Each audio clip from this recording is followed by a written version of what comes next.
L'éditeur de formulaire Google Forms fait partie de la suite bureautique gratuite de Google. Vous l'utiliserez pour créer des questionnaires, des sondages ou des enquêtes et les envoyer à un ou plusieurs correspondants. Une fois les formulaires complétés par votre audience, vous utiliserez Google Forms pour analyser les données obtenues sous la forme de graphiques. Voyons comment créer un nouveau formulaire Google Forms. Ouvrez votre navigateur web et allez sur la page https://drive.google.com. Pour créer un nouveau formulaire vierge, cliquez sur Nouveau, puis sur Google Forms. Un nouvel onglet est ouvert dans le navigateur et un nouveau formulaire vierge, nommé Formulaire sans titre, est créé dans cet onglet. Pour donner un nom au formulaire, cliquez dans la zone Renommer et entrez le nom du formulaire. Si vous le souhaitez, vous pouvez compléter le titre du formulaire par un sous-titre. Voyons comment créer un nouveau formulaire Google Forms à partir d'un modèle. Ouvrez votre navigateur web et allez sur la page https://drive.google.com. Pour créer un nouveau formulaire à partir d'un modèle, cliquez sur Nouveau. Cliquez sur la flèche à droite de Google Forms, puis cliquez sur À partir d'un modèle.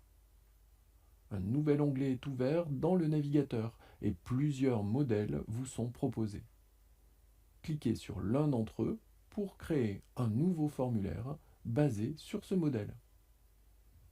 Quelques instants plus tard, le nouveau formulaire basé sur le modèle sélectionné est accessible dans le navigateur.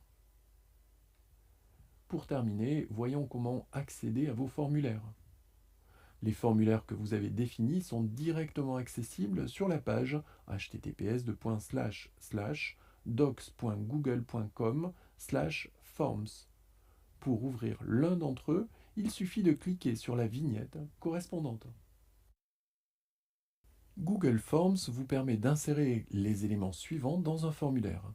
Une réponse courte, un paragraphe mis en forme, des choix multiples, des cases à cocher, une liste déroulante, une importation de fichiers, une échelle linéaire de valeurs, une grille à choix multiples, une grille de cases à cocher, des informations date et heure. Entrez la question dans la zone de texte. Sélectionnez le type de l'élément à insérer dans la liste déroulante. Et entrez les informations complémentaires nécessaires. Si la réponse est obligatoire, basculez l'interrupteur en position activée. La palette flottante qui s'affiche dans la partie droite de la fenêtre vous permet d'ajouter une autre question, d'importer des questions de notre formulaire, d'ajouter un titre et une description dans le formulaire, d'ajouter une image dans le formulaire, d'ajouter une vidéo dans le formulaire, ou encore d'ajouter une section dans le formulaire. Lorsque vous importez des questions de notre formulaire, un volet s'affiche dans la partie droite de la fenêtre. Vous pouvez choisir d'importer toutes les questions ou seulement certaines questions en cochant les cases correspondantes. Vous pouvez personnaliser la couleur, le thème ou l'image d'en-tête d'un formulaire. Ouvrez le formulaire à personnaliser, puis cliquez sur l'icône « Personnaliser le thème » dans l'angle supérieur droit de la fenêtre. Une boîte de dialogue s'affiche en avant-plan. Sous « En-tête », cliquez sur « Choisir une image » pour ajouter une image dans l'en-tête du formulaire. La boîte de dialogue « Sélectionner un en-tête » s'affiche.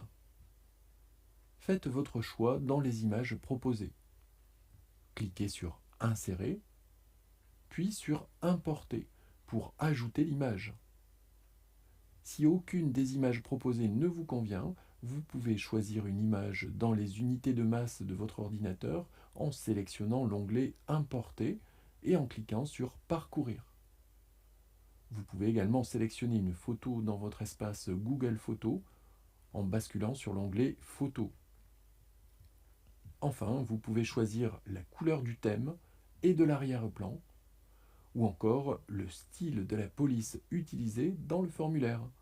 Simple, décoratif, formel ou espiègle.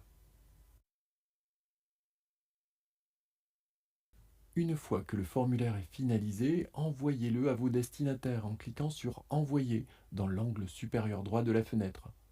Cette action provoque l'affichage de la boîte de dialogue Envoyer le formulaire. À droite de Envoyer vers, plusieurs méthodes d'envoi sont disponibles. L'envoi direct depuis le formulaire de la boîte de dialogue, l'obtention d'un lien vers le formulaire à envoyer par vos propres moyens, l'obtention d'un code d'intégration sur un site web, la diffusion sur Facebook ou encore sur Twitter. Voyons comment effectuer un envoi direct. La première technique est sélectionnée par défaut. Sous Email, entrez l'adresse des destinataires dans le champ A, l'objet dans le champ Objet et le message dans le champ Message. Si vous le souhaitez, cochez la case Inclure le formulaire dans l'email pour que le formulaire soit directement accessible dans le mail. Dans le cas contraire, un lien donnera accès au formulaire sur le web. Cliquez sur Envoyer pour envoyer le formulaire. Pour effectuer un lien vers le formulaire, sélectionnez le deuxième mode d'envoi. Le lien vers le formulaire est affiché sous Lien. Si nécessaire, vous pouvez le raccourcir en cochant la case Raccourcir l'URL. Cliquez sur Copier et partagez ce lien par tous les moyens à votre convenance. Voyons comment utiliser un code d'intégration. Sélectionnez le troisième mode d'envoi. Le code d'intégration du formulaire est affiché sous Intégrer le code HTML. Choisissez la largeur et la hauteur du formulaire dans les zones de texte largeur et hauteur. Cliquez sur Copier et intégrez le code dans votre site web. Voyons enfin comment envoyer le formulaire via Facebook ou Twitter. Cliquez sur l'icône de Facebook ou de Twitter pour partager le formulaire sur vos réseaux Facebook ou Twitter. C'est aussi simple que cela. Enfin, pour terminer cette vidéo, voyons comment visualiser les réponses d'un formulaire. Les réponses au formulaire sont directement consultables sous l'onglet Réponses. Les réponses aux questions ouvertes apparaissent directement sous Résumé. Les réponses aux questions fermées sont représentées par des graphiques qui donnent un rapide aperçu de l'opinion des personnes sondées.